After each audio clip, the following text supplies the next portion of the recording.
오늘 맥주 감사절 예배를 드리면서 오늘 말씀의 제목이 새 절기의 실체 그리스도 그랬습니다. 이 땅에는 또 사람들이 어떤 사실을 설명하기 위해서는 상징도 있고 또 모형도 있고 그림자도 있고 많은 것들이 있죠. 그러나 정말 정작 중요한 것은 실체가 중요합니다. 우리가 집을 지을 때도 보면 모델 하우스라는 게 있지요. 굉장히 최고의 것으로 꾸며놓았지만 정말 중요한 것은 그 집의 실체입니다. 그래서 아무리 아름답게 꾸며놓은 모델 하우스라도 집이 완성되고 나면 그건 필요 없는 게 되어버린 거지요. 우리가 하나님 말씀이 구약 성경에 보면 예언이지요. 너무 중요합니다. 그런데 예언이 중요하지만 더 중요한 것은 그 예언의 말씀의 성취가 더 중요한 겁니다. 그래서 오늘 말씀을 통해서 절기가 어떤 의미인지, 또 특별히 맥주 감사절에 우리가 받아야 될 응답이 무엇인지를 꼭 확인하는 우리 예배자들이 다 되기를 주의 이름으로 축복합니다. 구약 성경 전체는 오실 메시아 그리스도에 대해서 모든 방향을 맞추고 있지요. 그리고 신약 성경도 철저히 그리스도 중심으로 말씀하고 있습니다. 그 중에 특별히 구약 성경에 등장하는 많은 인물들, 또 사건들, 또 특히 우리가 모세오경에서 볼 수 있는 것처럼 절기와 제사들, 이스라엘의 규례와 관습들, 이 모든 것들은 한마디로 말하면 뭘 말하느냐? 그리스도를 설명하고 있는 겁니다. 그래서 오늘 맥주 감사 예배를 드리는 저와 여러분들도 우리의 마음이, 또 우리의 생각이, 우리의 전 인격이 그리스도께로 집중되는 것이 하나님이 원하시는 것입니다. 오늘 우리는 한 해의 중간 점검으로서의 또 언약의 여정을 가고 있는 우리 전도자들의 모든 일과 삶이 그리스도로 시작되고 있는지, 또 그리스도로 결론 내려지고 있는지 그 부분을 점검하는 맥주 감사절 예배가 되기를 축복합니다. 성경에 보면요, 그리스도를 상징하는 많은 상징들이 나옵니다. 그 첫째가 창세기 3장 15절이지요. 창세기 3장에서 아담과 하와가 선악과를 따먹은 그 사건, 이건 단순히 행위로서의 사건이 아닙니다. 하나님과의 언약이 깨어진 그 사건, 이것 때문에 모든 인간은 죄인 되어진 사건, 여기에서 지금 이 시대까지, 지금까지 존재하는, 또 앞으로도 일어날 모든 문제가 시작되어지는 원인이 되는 사건이 바로 이 선악과 사건입니다. 하나님은 하나님의 형상대로 인간을 창조하셨는데 가장 행복할 수 있는 존재로, 또 하나님의 최고의 축복을 누릴 존재로 창조하셨는데 그 창조의 원리가 깨어진 사건이 바로 선악과 사건입니다. 이 사건 때문에 창세기 3장 16절부터 보면 땅이 저주를 받고 인간에게는 고통이 시작되어졌습니다. 이때 하나님이 곧바로 복음을 주셨어요. 그게 바로 창세기 3장 15절입니다. 여자의 후손이 뱀의 머리를 상하게 할 것이다. 이걸 신학적으로는 원시복음이라 그럽니다.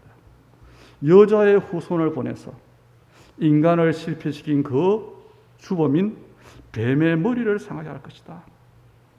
여기서 우리가 알아야 될 것, 여자의 후손이다, 이 말을 알아야 돼요. 왜 여자의 후손이어야 되는지를 깨달으면 됩니다. 모든 인간은 남자와 여자의 후손으로, 그래서 성을 따르기는 남자의 성을 따르지요. 그리고 남자의 후손입니다. 그리고 아담의 후손입니다. 다른 말로 하면 원죄를 가진 죄인이라는 겁니다. 이 족보를 가지고 태어나요. 그래서 모든 사람들이 죄인이기 때문에 구원자가 될 수가 없죠. 그래서 여자의 후손을 보내주시겠다, 그 말입니다. 그 방법으로 창세기 3장 21절에 보니까 하나님께서 이 범죄한 아담과 하와의 수치를 가리기 위해서 가죽 옷을 지어 입혔다 그랬어요. 가죽은 살아있는 동물로부터 나오잖아요. 인간의 수치 때문에 죄 없는 짐승이 희생을 당한 겁니다. 그게 바로 대속의 죽음을 상징하는 것인데 바로 예수님을 상징하는 거예요. 그래서 예수님은 메시아로 동정녀 마리아를 통해서 탄생하셨고 십자가에서 피 흘려 죽으셨고 그렇게 우리에게 구원의 길을 여셨는데 바로 창세기 3장 15절은 이 예수님에 대해서 예언하고 있는 상징인 것입니다. 그리고 출애굽기 3장 18절에 보면 애굽에 노예된 이스라엘이 400년 동안 어떤 방법을 동원해도 해방될 수가 없지요. 이 이스라엘 하나님은 해방될 언약을 주십니다. 그게 출애굽기 3장 18절이에요. 하나님께서 모세에게 말하기를 바로 왕에게 가서 이 말을 전해라. 무슨 말입니까? 히브리 사람의 하나님 여호와께서 우리에게 임하셨은즉 우리가 우리 하나님 여호와께 제사를 드리려 하오니 사흘 길쯤 광야로 가도록 허락하소서 하라. 다시 이스라엘이 놓쳤던 하나님 앞에서의 희생 제사를 회복하라는 겁니다. 그리고 출애굽기 12장에는 실제로 그 일이 성취가 되죠. 하나님께서 모세와 아론에게 이스라엘의 해방되는 길, 하나님의 방법을, 하나님의 계획을 말씀하시는데 너희는 이스라엘 백성들에게 이달 열흘에 양을 잡고 그 피를 집 좌우 문설주와 임방에 바르라 그랬어요. 그리고 12절로 13절에 보니까 출애굽기 12장 12절 13절에 이런 말씀이 있습니다. 내가 그 밤에 애굽 땅에 두루 다니며 사람이나 짐승에 처음 난 것을 다 치고 애굽의 신들을 심판하리니 나는 여호와라. 내가 애굽 땅을 칠 때에 너희가 사는 집에 있어서 너희를 위하여 표적이 될지라. 내가 피를 볼 때에 너희를 넘어가리니 재앙이 너희에게 내려 멸하지 아니하리라. 하나님께서 이스라엘 해방시키는데 애굽에 있는 모든 처음 난 것을 치는 겁니다. 심판하시는 겁니다. 그런데 양의 피를 바른 그 집은 넘어가겠다고 했어요. 이렇게 해서 이스라엘의 400년 만에 애굽에서 해방이 되어지는데 그 절기가 유월절입니다. 이게 하나님의 구원의 방법이에요. 우리 인간의 영적인 상태도 똑같지요. 사단에게 종로로 타는 여기서 해방되는 길이 바로 이 길입니다. 그래서 우리는 아셔야 됩니다. 복음은 인간의 의가 기준이 아닙니다. 종교가 아닙니다. 하나님이 보시는 기준은 얼마나 착한 사람이냐, 얼마나 바르게 사느냐, 얼마나 인격이 훌륭하냐가 아니에요. 그 피를 볼 때에 예수 그리스도의 십자가의 피를 말하는 겁니다. 그런데 이스라엘 보세요. 애굽에서 해방되고도 광야에서 또 하나님께 원망합니다. 또 불신앙합니다. 그리고 심지어는 자기들이 그렇게 나오고 싶어 했던 애굽을 그리워합니다. 그때 하나님께서 그 불신앙하고 불평하는 이스라엘에게 불뱀을 보내시죠. 성경은, 영어 성경을 보면 이렇게 말합니다. 이 불뱀을 포이전 스네이크, 독뱀이라고 했어요. 이 불뱀을 보냈는데 사람들을 물으니까 물린 사람이 죽어요. 그래서 이스라엘이 다시 모세에게 부탁합니다. 하나님께 기도해서 우리가 죽지 않도록 해달라고. 거기에 하나님께서 주신 답입니다. 노스로 뱀을 만들어서 장대에 높이 매달아 그걸 쳐다보게 해라. 그러면 산다. 이건 여러분 과학이 아니잖아요. 의학이 아니잖아요. 뱀에게 물려서 중독돼 죽는데 노뱀을 쳐다보는 게 어떻게 방법입니까? 그건 아닙니다. 하나님의 방법이에요. 우리가 아셔야 됩니다. 불신앙과 가장 친한 존재가 사탄 마귀입니다. 이 불뱀은요, 사탄을 상징하는 거예요. 장대에 매달린 이 노뱀은 바로 예수님의 십자가 사건을 상징하는 겁니다. 그래서 신약 성경 요한복음 14장 15절에 보니까 모세가 광야에서 뱀을 든 것 같이 인자도 들려야 하리니 이는 그를 믿는 자마다 영생을 얻게 하려 하심이라. 그게 중요한 말씀이 나온 겁니다. 하나님이 세상을 이처럼 사랑하사 독생자를 주셨으니 이는 저를 믿는 자마다 누구도 멸망치 않고 영생을 얻게 하려 하심이라. 바로 예수님을 상징하는 겁니다.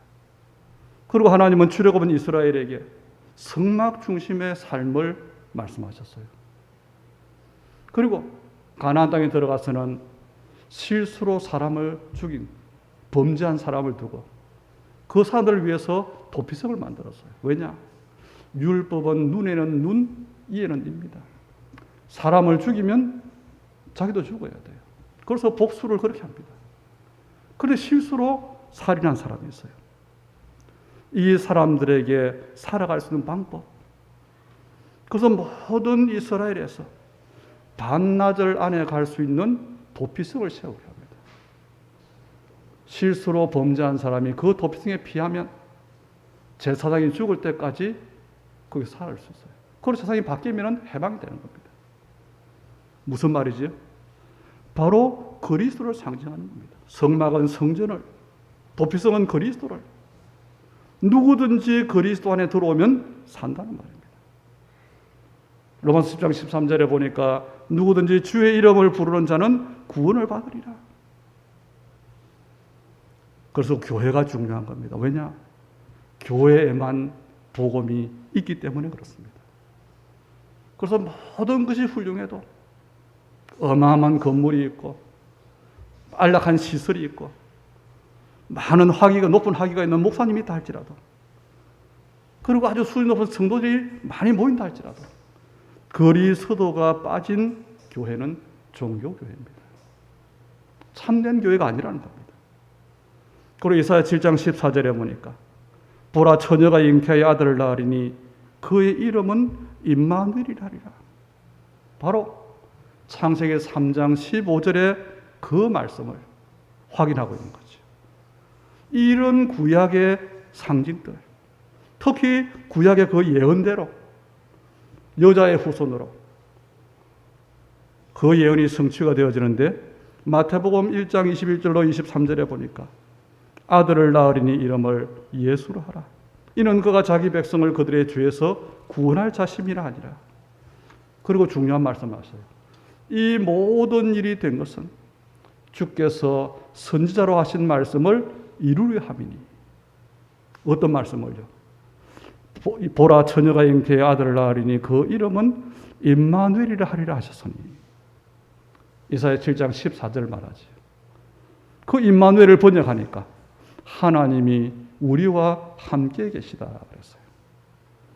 그래서 예수님은 실제로 구약에 예언되어진 여자의 후손으로 그 예언의 성취로 인간의 역사 가운데 구원자로 오셨다는 겁니다. 이걸 믿으면 돼요. 그런데 우리 사람은 참 이상하죠. 우리 아이들이 그렇게 착한데 그런데 자라면서 뭘 배우지요? 나쁜 걸 배워요. 또 아이들이 보니까 언어 때문에 유학을 가는데 잘 적응 못한 아이들이 뭐부터 배우냐? 그 나라의 말을 배우는데 욕부터 배워요. 교회도 그렇습니다. 이상하게 교회를 다니면서 율법을 배워요. 그래서 율법을 지키려고 하다가 스스로 무너지고 그 율법을 가지고 다른 사람을 정죄하고. 아닙니다. 율법은 하나님의 말씀으로 하나님의 기준입니다. 율법의 목적은 갈라디아 3장 24절에 말했어요. 도무지 인간이 지킬 수 없는 하나님의 기준. 인간이 죄인임을 깨닫게 하는 것. 그래서 그리스도 복음으로 가게 하는. 그게 율법의 목적이에요. 그런데 이 율법의 요구를 예수님께서 십자가에 다 이루신 겁니다. 그래서 우리는 율법을 문자적으로 지킬 필요가 없어요. 뭐 하면 됩니까? 율법을 완성하신 그 그리스도를 우리는 누리면 되는 겁니다. 왜 제가 율법 이야기를 합니까? 율법 속에 구약 성경에 이 5대 제사가 있어요. 그리고 오늘 말씀하려고 하는 3대 절기가 있습니다. 절기를 문자적으로 잘 지키는 것. 우리 옛날에 그랬잖아요. 맥주감사절이 되고 추수감사절이 되면 뭐 틀린 건 아니지만 앞에다가 많은 과일을 갖다 놓고 그렇게 지켰잖아요. 그런데 문자적으로 절기를 잘 지키는 것보다 언약적 의미를 아는 것이 중요하다는 말씀을 드리려고 하는 겁니다. 오늘 본문에는 짧지만 3대 절기가 나오지요. 첫째가 유월절이고 두 번째가 맥추절, 그리고 세 번째가 수장절입니다. 유월절은 왜 유월절이냐? 6월 달에 지키는 절기가 아니고 6월, 넘어가다는 뜻이 있어요. 영어로는 패스오버라고 합니다. 아까 우리가 봤던 것처럼 6월절 어린 양의 피를 바른 집 안에 있는 사람은 모든 이스라엘이 심판받을 때에 뭐하지요? 선악과 상관없이, 얼마나 착하냐 상관없어요. 얼마나 능력이 있느냐 상관없어요. 그 피가 표적이 돼요. 사인이 돼요. 구원을 받는 겁니다. 재앙에서부터 제외되는 겁니다.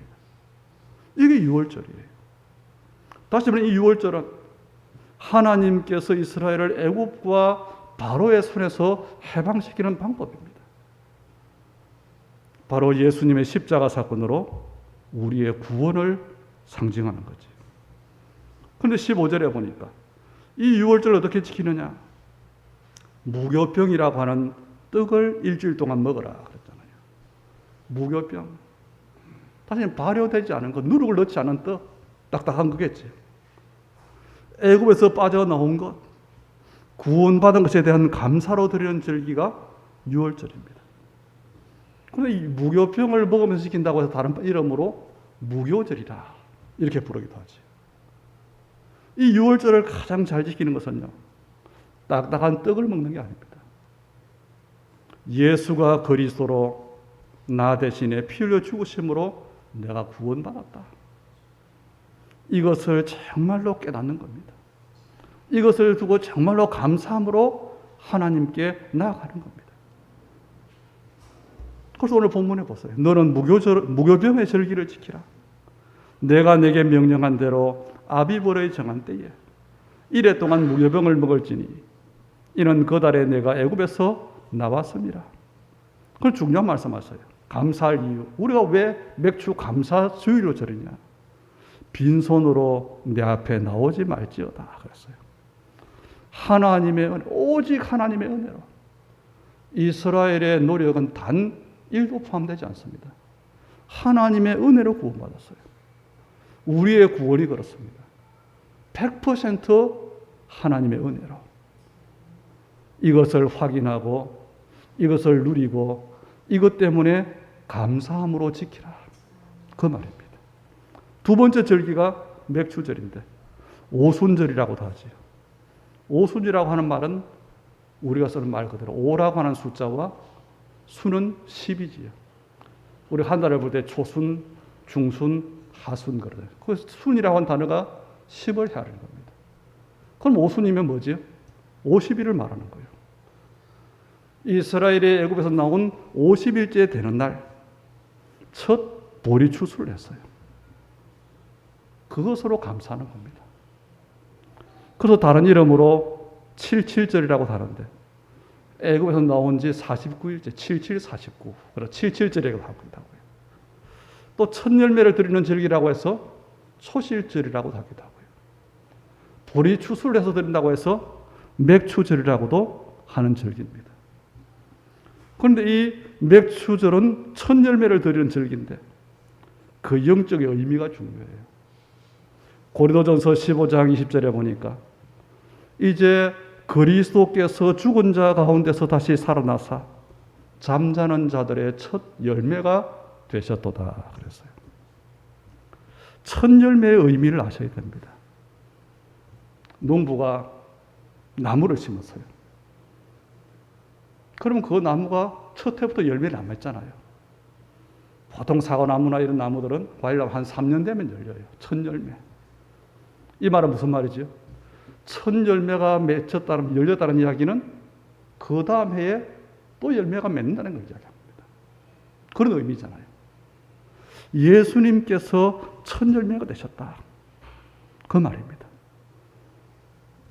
성경에 보니까 지금까지 죽었다가 부활한 사람들이 있어요. 엘리야가 사렙다 과부의 아들을 살리잖아요. 엘리사도 수넴 여인의 죽은 아들을 살렸어요. 예수님도 요한복음 11장에 보니까 죽은 지 사흘 된 나사로를 살렸어요. 바울도 그 바울의 복음을 듣다가 창문에 걸터 앉아있다가 졸다가 떨어진 유두고라는 청년도 살렸죠. 죽었다가 산 사람들이 있습니다. 그런데 이 사람들은 다시 죽었어요. 무슨 말이냐? 예수님만 부활의 첫 열매다 그 말입니다. 첫 열매란 말은 예수 안에서 죽은 사람들도 다 부활한다는 그런 의미가 있습니다. 그게 첫 열매의 의미예요. 그래서 초실절은 한 번 추수로 끝나는 게 아닙니다. 하나님께서 언약의 여정을 가는 동안에 계속 추수할 수 있는 열매를 주시겠다는 겁니다. 그런데 사도행전 2장 1절에 보니까 이 오순절에 더 큰 의미가 있잖아요. 오순절 날이 이미 이르매. 이 하필이면 오순절 날에 마가다락방에 예수님께서 약속하신 그대로 성령이 처음으로 임했어요. 그때부터 모든 예수를 믿는 사람들에게 성령이 임하는 겁니다. 더 정확히 말하면 우리가 예수님을 구주로 영접하는 순간 예수님께서 성령으로 오시는 겁니다. 그래서 이 오순절은 어떤 의미냐? 예수님의 부활을 의미하는 겁니다. 그리고 성령 강림을 의미하는 겁니다. 그리고 교회 탄생을 의미하는 겁니다. 이게 맥추절의 절기예요. 그리고 이 오순절의 사건은 지금 저와 여러분에게 현재적 사건입니다. 왜 그렇습니까? 십자가에서 죽으시고 부활하신 예수님께서 성령으로 지금 우리와 함께 하시기 때문에. 그래서 이 십자가 사건은요, 이례적인 과거 사건이 아니라 현재적 사건이에요. 이게 맥추절의 의미입니다. 그리고 세 번째는 수장절입니다. 우리가 잘 알기로 추수감사절의 유래가 되는 절기라고 할 수 있지만 더 중요한 의미가 있어요. 이 수장절은 한자가 글이잖아요. 거둘수 감출장. 그래서 추수를 해서 저장해 둔다고 하는 의미가 있어요. 그리고 한 해의 마지막 절기라 그랬잖아요. 한 해의 마지막 추수를 뜻하는 절기가 수장절입니다. 그런데 수장절을 지키는데 이스라엘이 어떻게 지키죠? 하나님께서 막 명령하시기를 초막을 짓고 지키라. 텐트를 치고 지키는 겁니다. 그래서 이 수장절을 다른 이름으로 장막절이라고도 하고 초막절이라고 하는 거예요. 언약적 의미로 말하면 마지막 추수. 이 수장절의 중요한 의미는 예수님의 재림과 예수님의 동시에 일어날 심판을 말하는 거죠. 이 예수님의 재림과 하나님의 심판, 똑같은 시간표로 진행되는 일이 마태복음 24장 14절에 보니까 뭐죠? 세계복음화. 이 천국 복음이 모든 민족에게 전거된 후에야 끝이 오리라 그랬잖아요. 그래서 예수님의 재림과 하나님의 심판과 세계복음화는 그 시점이 같습니다. 그때에 구원받은 자들을 하나님께서 천국으로 인도하시는 겁니다. 우리는 세 절기를 지금 살펴봤습니다. 그렇다면 오늘 우리가 맥추 감사절을 지키면서 붙잡아야 될 언약이 뭘까요? 어떤 언약을 붙잡아야 되고 우리는 맥주를 어떻게 지켜야 됩니까? 하나님께서 우리에게 주신 복음, 예수는 그리스도, 모든 문제 해결자, 그 복음, 그리고 그분이 성령으로 나와 함께 계신 것, 그분이 교회를 통해서 교회의 언약을 주셨는데 바로 하나님 나라, 237 세계 복음화의 언약, 이것을 붙잡는 것이 맥주 감사절을 가장 성경적으로 지키는 겁니다. 가장 언약적으로 지키는 겁니다. 왜 맥주절을, 왜 절기를 세 절기를 지키라고 합니까? 왜 해마다 지키라고 합니까? 잊지 말라는 거예요. 하나님의 인도와 하나님의 응답은 계속된다는 겁니다. 우리도 마찬가지예요. 오늘 이 절기의 주인공의 실체 대신 그리스도를 붙잡는 겁니다. 정말로 모든 문제 해결자로서 또 나와 함께 하시는 그 성령의 임마누엘, 그리고 교회를 통신 그 복음이 땅까지 전거되는 세계 복음화, 이걸 붙잡는 거예요. 그래서 오늘 말씀처럼 새 절기의 실체를 여러분이 이해하면 됩니다. 이 절기는 예수 그리스도를 말하는 겁니다. 그 예수 그리스도는 바로 우리의 모든 문제의 해결자십니다. 그래서 6월절, 맥주절, 수장절은 예수님의 죽으심으로 우리가 구원받은 것과 예수님의 부활과 예수님의 재림을 상징하는 것인데, 다시 말하면 우리의 구원과 성령의 역사와 교회와 세계 복음화를 상징하는 겁니다. 그래서 우리는 이 절기를 지키는 것이 아니라 뭐 하는 거라고요? 누리는 거예요. 예수님께서 그리스도 되심으로, 십자가를 지심으로 율법을 다 이루셨어요. 율법의 이루심이 뭡니까? 죄의 삭선 사망이라. 예수님의 죽으심으로 끝내신 겁니다. 그래서 우리는 우리에게 완성되어진, 우리에게 회복되어진 이 복음을 마음껏 누리면 되는 겁니다. 너무 누리니까 그 복음이 다른 사람들에게 증거가 됐잖아요. 다른 사람들에게 증거가 될 만큼 복음을 누리는 것이 절기를 잘 지키는 겁니다. 그렇게 해서 복음을 들은 사람이 구원을 받고, 그렇게 해서 복음을 받은 사람이 저주에서 빠져나오고, 거기에 도와주도록, 거기에 정인으로 저와 여러분이 부름을 받은 겁니다. 그러면 그 사람들이 또 성령 충만을 받고, 또 모여서 예배하고, 또 하나님께 영광을 돌리고, 그게 교회의 응답이에요. 그게 사도행전 2장의 초대교회입니다. 그래서 우리는 성령 충만을 늘 누리기 위해서 기도해야 됩니다. 우리는 정말 하나님의 은혜 속에 거하기 위해서 바른 경건 생활을 해야 됩니다. 그래서 훈련도 받고, 그래서 말씀의 흐름도 따라가고, 그리고 정말로 전도와 선교와 렘넌트 살릴 교회라고 하는 시스템의 응답도 받아야 되는 겁니다. 어떻게 함으로요? 이 복음을 내가 누림으로. 오늘 저와 여러분이 맥주 감사절을 맞아서 이 비밀을 알면 됩니다. 성경과 역사의 모든 것은 그리스도께 집중되어 있습니다. 그래서 저와 여러분이 그리스도의 비밀을 정말로 누리면 우리의 모든 삶으로부터 그리스도가 나타나게 되는 겁니다. 그것이 하나님의 나라예요. 이 하나님의 나라가 확산되어지고 완성되어지는데 지금 하나님은 그 일을 하고 계십니다. 237 나라 5천 종족 끝까지 정확한 복음이 증거되는 그 일. 그 일이 지금 하나님이 하고 계시고 그 일 때문에 우리를 통해서 지금 일하고 계신 줄 믿으시기 바랍니다. 그래서 저와 여러분 이 사실을 언약으로 붙잡는다면 하나님께서 가장 기뻐하시는 맥주 감사절 예배가 될 줄로 믿습니다.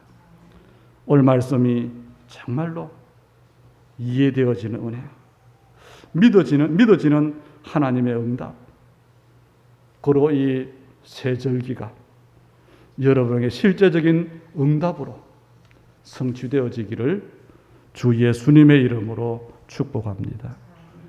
하나님 은혜를 감사드립니다. 맥주감사주일에 새절기의 실체 그리스도라고 하는 말씀을 통해서 우리가 지키는 절기의 언약적 의미를 알게 하시고 그 절기의 실체 대신 그리스도께 우리의 삶의 모든 방향을 맞추고 목적을 찾고 이유를 발견하는 우리 하나님의 사람들, 언약의 성도들이 다 되게 하여 주시옵소서. 그래서 하나님의 그 방법이 우리가 이해하는 방법이 아니라 약속임을 약속으로 받게 하여 주시되, 이것 때문에 내 생각을, 나의 길을 내려놓고, 그리고 하나님 주신 것을 알고 누리며 하나님의 언약으로 도전할 수 있는 바른 믿음과 큰 믿음의 축복을 허락해 주옵소서. 우리 하나님의 사람들의 모든 삶이, 모든 일이 하나님의 참된 응답을 누리되 그리스도 오직 복음이 나타나지도록 주님 축복하시기를 원합니다. 그래서 재앙시대에 답이 없고 정말로 대책이 없고 미래가 없고 참 소망이 없는 이 현장에 정확한 복음이 전거되는 하나님 나라의 그 일에 오늘 우리의 모든 삶이 쓰임받게 하시되 하나님이 주신 언약으로 참된 응답 속으로 깊이 들어가는 우리 예배가 되도록 축복해 주옵소서. 오늘 우리 예물드림을 주님 축복해 주시되 참으로 재앙을 맞은 이 시대에 하나님 우리를 교회로 전도자로 부르신 하나님께서 참으로 재앙 먹는 교회로 참말로 하나님 복음이 실제적으로 나타나는 그 일을 두고 참말로 렘넌트를 세우는 그 일을 두고 참된 응답의 시스템의 교회로 참된 증인되는 응답의 사람들로 저희들을 축복해 주시되 오늘 우리 예물드림이 이것 때문에 하나님 우리의 모든 삶이 하나님의 나라를 두고 시대 앞에 빛의 경제로 살리는 복음 경제로 참으로 하나님의 이유를 가지고 절대 불가능을 가능케 하는 율세의 응답을 받는 하나님의 사람들의 인생이 되고 믿음의 가정들이 되고 산업과 직업이 되고 후대가 될 수 있도록 축복해 주시옵소서. 예수님 이름으로 기도하옵나이다. 아멘.